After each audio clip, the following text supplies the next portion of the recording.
why should they go back to a worse situation? Because that is the situation they escaped from and came to Bangladesh. বছরের পর বছর ধরে বাংলাদেশের রোহিঙ্গা শরণার্থী সংকট চলছে। বারবার আশ্রয় দেওয়ার পরও তাদের প্রত্যাবাসন অনিশ্চিত। মিয়ানমারে চলমান গৃহযুদ্ধ ও নিরাপত্তাহীনতা পরিস্থিতি এই সমস্যাকে আরও জটিল করে তুলেছে। রোহিঙ্গা সমস্যার আশু সমাধান কবে হতে পারে তার সদুত্তর জানা নেই কারো। সম্প্রতি রোহিঙ্গা ইস্যুতে পররাষ্ট্র উপদেষ্টা মোহাম্মদ তৌহিদ হোসেন বলেন, মিয়ানমারে চলমান গৃহযুদ্ধ ও অনিশ্চিত নিরাপত্তা পরিস্থিতিতে এখনই রোহিঙ্গা প্রত্যাবাসনের সম্ভাবনা নেই। রবিবার বাংলাদেশ ইউনিভার্সিটি অফ প্রফেশনালস এবং সশস্ত্র বাহিনী বিভাগের আয়োজনে এক সেমিনারে তিনি একথা বলেন। পররাষ্ট্র উপদেষ্টা জানান, রোহিঙ্গারা এমন জায়গায় ফিরতে পারবে না যেখানে তাদের জীবন হুমকির মুখে আর নাগরিক অধিকার নিশ্চিত নয়।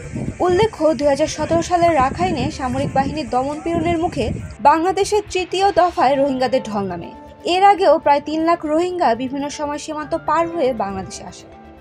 শুরুতে এই সংকট মোকাবেলায় দ্বিপাক্ষিক কূটনীতির ওপর নির্ভরতার সমালোচনা করে উপদেষ্টা বলেন, তিনি সহ অনেকেই সতর্ক করেছিলেন এই ধরনের প্রচেষ্টা নিষ্ফল হবে। দ্বিপাক্ষিক প্রক্রিয়াকে তিনি বৃথা উল্লেখ করে জানান, 2017 সালের পর থেকে বহু প্রচেষ্টা সত্ত্বেও একজন রোহিঙ্গাকেও ফেরত পাঠানো যায়নি। So, you have the military regime, you have the Arakan army, which is a reality. Because for us, Myanmar is largely a Rakhine state.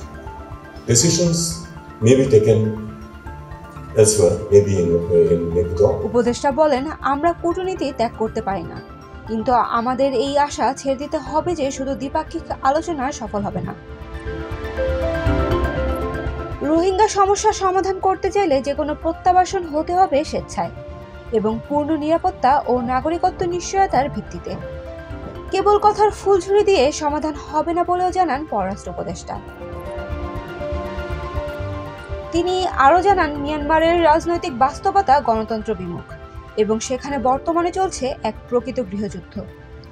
স্থায়ী সমাধানে আরাকান আর্মি, সামরিক জান্তা ও এনইউজি এই 3 পক্ষকে আলোচনায় আনতে হবে।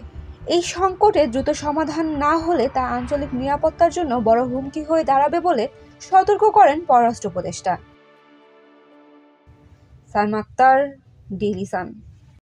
For more updates, follow us on Facebook, subscribe our YouTube channel, get the latest update on www.daily-sun.com.